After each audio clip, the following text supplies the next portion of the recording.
¿Cómo están mi gente hermosa? La bella y hermosa población que le encanta este podcast sin nombre. ¿Cómo están? Yo aquí estoy en una nueva semana, listo, presto y dispuesto para hablar de lo de siempre, ¿no? O sea, continuar temas de investigación, metodología y esas cosas, ¿verdad? Cosas que merecen ser escuchadas, pronunciadas, manifestadas incluso. Pero sí, en ese aspecto sí, ya estamos aquí, ya listos. Entonces, ¿qué les parece? Sí, empezamos, ¿no? Como se recordarán, la semana pasada hablamos sobre una introducción algo vaga a la estadística inferencial, hablar un poquito sobre todo el aspecto relacionado con las hipótesis y demás, ¿verdad? Pero lo hablamos desde un punto bastante neutro, bastante vago, bastante sencillo de entender. Entonces, el día de hoy pienso yo hablarles un poquito más a profundidad sobre las hipótesis, ¿verdad? Porque es bastante obvio que nosotros en nuestro día a día utilizamos hipótesis. Entiéndase, no las conocemos de ese modo como, ay, esta es una hipótesis. No, pero hacemos suposiciones sobre la realidad, sobre un hecho que aún no va a ocurrir, pero que hay una probabilidad de que ocurra o de que no. Por ejemplo, los que manejamos la probabilidad de, Dios no lo quiera, toquemos madera, de chocar es de 50-50. Entonces tenemos una hipótesis, yo no voy a chocar. Esa es una hipótesis que podríamos denominar de investigación. ¿Por qué? Porque estamos afirmando algo que queremos que ocurra. Esa es una hipótesis que en el mundo de la metodología de la investigación se le denomina H1. Otras personas, libros, empresas, instituciones y demás la llaman HI, pero nosotros nos vamos a llamarla H1 porque qué bonito se escucha, ¿verdad? Entonces, esa es nuestra hipótesis de investigación. El no voy a chocar. Esa es una hipótesis sencilla, clara y concisa. Pero toda hipótesis necesita una hipótesis nula, algo que la contradiga, que le digan él, mi chavo, véngase para acá. Esa es la hipótesis nula. La hipótesis nula se basa en venir y decir lo opuesto a lo que se está diciendo en la hipótesis de investigación. Entonces, la hipótesis nula a este ejemplo chiquito que acabo de poner sería: yo voy a chocar. Esa es la hipótesis nula. Y en este contexto específico, hay un 50% de probabilidad de que ocurra un evento u otro. Eso es una vista general, ¿verdad?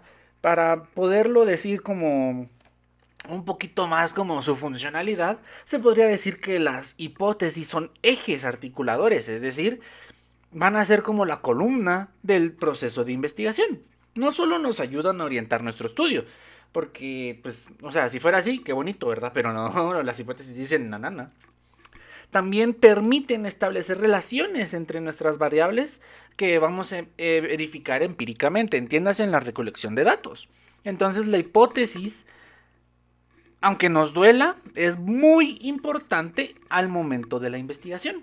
¿Por qué? Porque no solo nos va a guiar, porque una de las características de la hipótesis es que nos guía en nuestro proceso de investigación, pero también nos permite tener una relación o una correlación entre las variables que vamos a estudiar.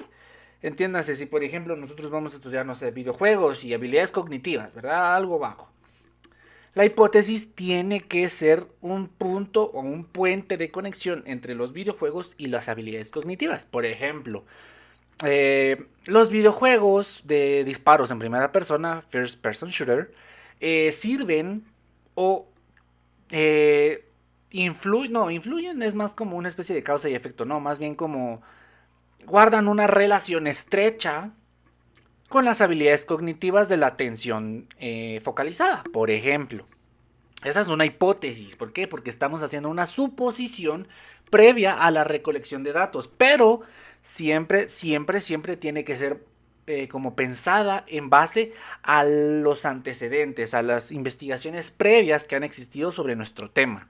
Entonces, una hipótesis, básicamente, es lo que nosotros tenemos que plantearnos antes de la investigación y es algo que tenemos que comprobar si va a suceder o no. Es por eso que se hace la hipótesis nula. Las hipótesis son las hipótesis son posiciones o sea, ¿cómo se les podría decir? Es que, perdón, se me lengua la traba. Básicamente es como tentar. Básicamente es casi como. Es como cuando metemos la mano al fuego. Así, poquito a poquito. ¿Por qué? Porque como nos ayudan a explicar fenómenos, tenemos que ser como tentativos. Porque si ponemos toda nuestra fe en esa hipótesis, pues al final el resultado puede o darnos el visto bueno a favor, o nos puede decir Nel, o sea, Nel, váyase para atrás y digan Nel, no, no. Entonces sí, es una proposición tentativa, así se le denomina. Se derivan del marco teórico, como les venía diciendo, pero también del planteamiento del problema. Entiéndase todo lo que en algún punto todos los que siguen lo de metodología de la investigación han tenido que hacer, ¿verdad? Tenemos que entender que las hipótesis son muy susceptibles a las pruebas mediante datos observables. Muy bien. Esta es una de las tantas preguntas que uno como investigador primerizo, así de esos que son poquito recién comprados, se hace, ¿verdad? Y es, en todas las investigaciones cuantitativas, ¿debemos forzosamente plantear hipótesis? La respuesta corta, concisa y para que podamos avanzar sería no. Pero uno diría, ¿por qué no? Ah, bueno, porque hay que tomar en cuenta que hay distintos tipos de estudios: exploratorio, correlacional, explicativo y descriptivo. Bueno, en los estudios exploratorios pueden obviarse las hipótesis. ¿Por qué? Porque no son esenciales, porque no... Como es un estudio exploratorio, estamos explorando, tanteando el terreno, estamos viendo si el agua está muy profunda o si no. Entonces, no tiene sentido o lógica nosotros hacer una hipótesis de un evento, suceso o hecho que no estamos seguros de qué es. Por ejemplo, los primeros estudios que se puedan realizar sobre, no sé, hace unos cuantos años, el impacto que tiene la inteligencia artificial en el pensamiento crítico. En ese entonces era un estudio exploratorio. ¿Por qué? Porque las inteligencias artificiales todavía eran algo nuevo, algo novedoso. Entonces una hipótesis hubiera sido demasiado caótica. No sé si me doy a entender. Si no, pues ahí está ChatGPT. Eso sí, como les dije, hay distintos tipos de investigaciones. Como les dije, el exploratorio podemos hacerlas, pero no es necesario. Por otro lado, en las investigaciones correlacionales y explicativas, donde buscamos entender las relaciones causales o asociativas de las variables, sí es obligatorio, casi que una ley divina, el plantear una hipótesis. Con eso ya explicado y respondido, podemos pasar a otra pregunta, que es las variables contenidas en las hipótesis. Uno lo escucha y uno se pregunta, pues, ¿eso qué es, va? Bueno, las hipótesis... lo siento, estoy muy lenguoso la traba. Las hipótesis vinculan variables que son propiedades o conceptos susceptibles a variaciones, mediciones u observaciones. Es decir, siempre las variables y tanto las hipótesis van a estar susceptibles a todo el mínimo cambio. Como que cambiemos de muestra, como que cambiemos de enfoque, como que cambiemos de lo que sea, se van a modificar, o sea, van a ser susceptibles. Estas variables pueden aplicarse a personas, objetos, procesos o fenómenos, ¿verdad? Obviamente. Y adquieren valor cuando se relacionan entre sí, dentro de la hipótesis o de las teorías. Entonces, eso es. Más preguntas, porque pues siempre es bueno como subsanar todas las preguntas, pero primero que nada, salud.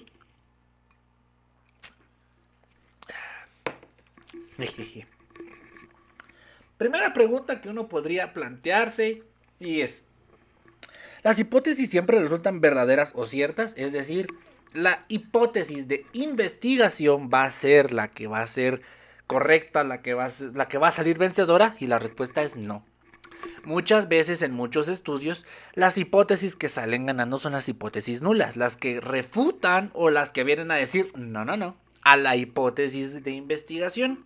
Entonces, No, o sea, algunas veces sí se va a dar, algunas otras veces no, no es nada malo, por eso es que se plantean dos hipótesis, la nula y la de investigación, para que si una no funciona, la otra sí. ¿Cuántas hipótesis deben formularse en una investigación? Esto depende, esta va a ser una palabra que vamos a usar bastante, no se vayan a asustar ni se vayan a enojar, pero sí, depende del planteamiento del problema y del número de preguntas de investigación. Entonces, aquí es donde llega la gran pregunta. Bueno, no gran pregunta, es como gran designio del universo. Primero tenemos que hacer un planteamiento del problema y en el planteamiento del problema tenemos que redactar nuestras preguntas de investigación. Cuando hacemos eso, automáticamente eso nos da como una especie de chivo o ayuda al momento del planteo de hipótesis, tanto en la forma en la que las vamos a estructurar como la cantidad que vamos a componer. Pero, como les dije, esto depende bastante de nuestro planteamiento y de las preguntas. ¿Cuántas variables pueden incluir una hipótesis? O sea, en una hipótesis tenemos que incluir una o las dos variables que estemos investigando, pero también hay investigaciones que sí se pasan de lanza y tienen más de chorros 1015, ¿no? Entonces, cuando las hipótesis son, bueno, sí, cuando las hipótesis son correlacionales o causales, pueden y deben incluir a las dos variables o las más que tengan incidencia entre sí, ¿verdad? Pero cuando las hipótesis son de pronóstico de un dato, se tiene que incluir la variable base y el tiempo de referencia. Por ejemplo, X empresa en X tiempo va a producir X cantidad de X objeto, ¿verdad? Esa es una variable de pronóstico, se le llama, o predictiva. Y en esta hipótesis obligatoriamente tienen que ir tanto la variable que va a ser la producción y el tiempo. Pero esta es una hipótesis, bueno, es de estudios bastante más avanzados, modernos, más enfocados al mundo laboral. ¿De dónde surgen las hipótesis? Porque claro, uno está ahí tranquilo redactando todo y de la nada hipótesis y uno, hola, gran, ¿qué es eso, no? ¿De dónde lo tengo que sacar? Bueno, estas surgen de la literatura, lo que les decía. Vamos a plantear nuestras hipótesis en base a lo que sepamos de los libros que estemos citando, que estemos buscando, que estemos leyendo, que estemos utilizando como base. Y de nuestro planteamiento del problema. Tanto del planteamiento van a salir la cantidad como las hipótesis en general, ¿verdad? ¿Qué tipos de hipótesis hay o puedo formular? Bueno, ya les hablé sobre la hipótesis de investigación, que es la afirmación, y la hipótesis nula, que es la negación. Pero hay una tercera del uso común, que es la hipótesis alternativa. Y esta propone una explicación distinta, es decir, se va por otro lado. Ella va por su rumbo, no va ni a favor ni en contra de ninguna, sino que ella va por allá, por Sija. Mientras que las otras van para Guati. Entonces, ya una vez aclarado eso, tenemos que plantear también las características que una hipótesis debe tener.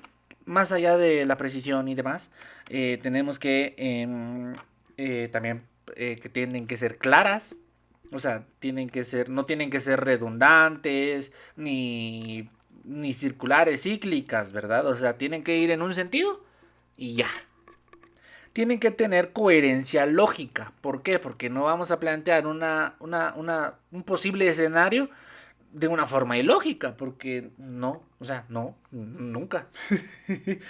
También tienen que ser posibles de ser comparadas empíricamente, bueno, comprobadas, perdón.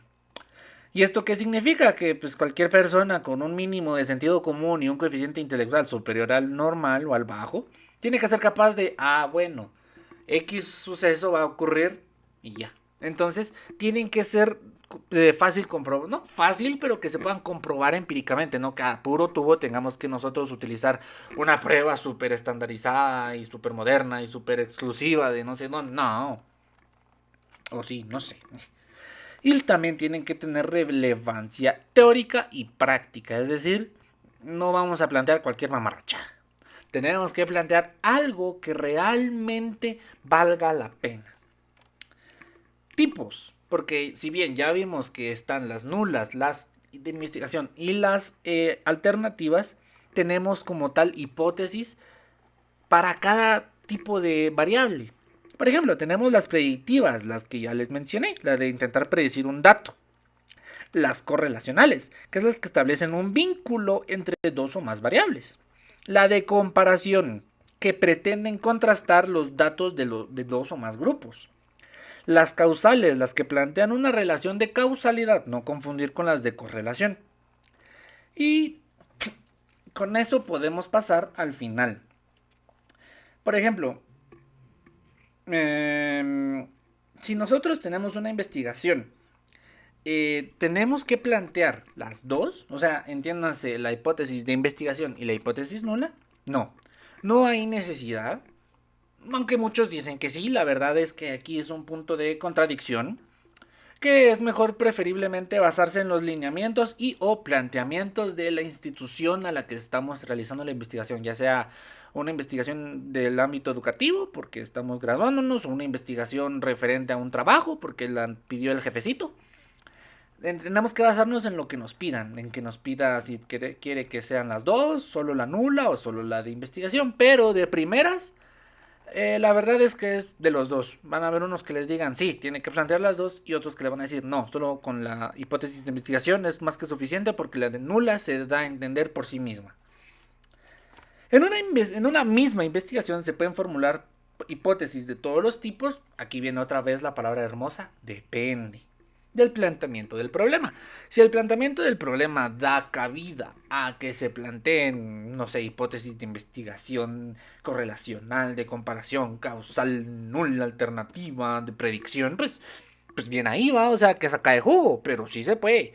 Pero solo si el planteamiento lo permite. Si no, no nos vamos a poner a matarnos el coco nomás porque sí, ¿verdad? ¿Para qué sirven? O sea, ¿por qué tenemos que hacer hipótesis? Uno se pregunta, pues ya estoy investigando, ya es suficiente, aquí vamos a encontrar los datos, ¿no? Pues las hipótesis nos ayudan a delimitar el objeto de estudio, es decir, nos ponen límites tanto geográficos, temporales, demográficos y demás límites, ¿no? O sea, nos limitan teóricamente, o sea, de todas las formas una hipótesis nos va a limitar. Nos guían en la recolección y el análisis de datos, porque no es lo mismo analizar datos de hipótesis causales que hipótesis correlacionales, o sea, datos correlacionales y datos causales. ¿Por qué? Porque van a actuar de forma distinta. Nos permiten establecer conclusiones y generalizaciones. ¿Por qué? Porque al momento de hacer una hipótesis estamos generalizando una posibilidad al final de la investigación. Entonces, nos permite como establecer esos tipos de ya bases para poderlos contrastar con los resultados reales, los resultados obtenidos. Y nos ayudan a la facilitación de la construcción de modelos explicativos, es decir, nos ayudan a explicar nuestra investigación, o sea, el por qué lo estamos haciendo, ¿verdad? Eso sería todo, ¿no? Porque ya hemos visto bastante. Próximamente ya se vendrá más acá de jugo con toda la parte de las formas de poder analizar los datos, ¿no? Lo que yo les platiqué la semana pasada, lo del coeficiente de Pearson, lo del coeficiente de los datos y demás, que ahorita no me quiero acordar porque mi mente los está suprimiendo por temor. Entonces sí, por el momento nos quedamos aquí, mis queridísimos amigos, amigas y amigues. Gustoso de poder hablarles una vez más. Me despido. Hasta la próxima.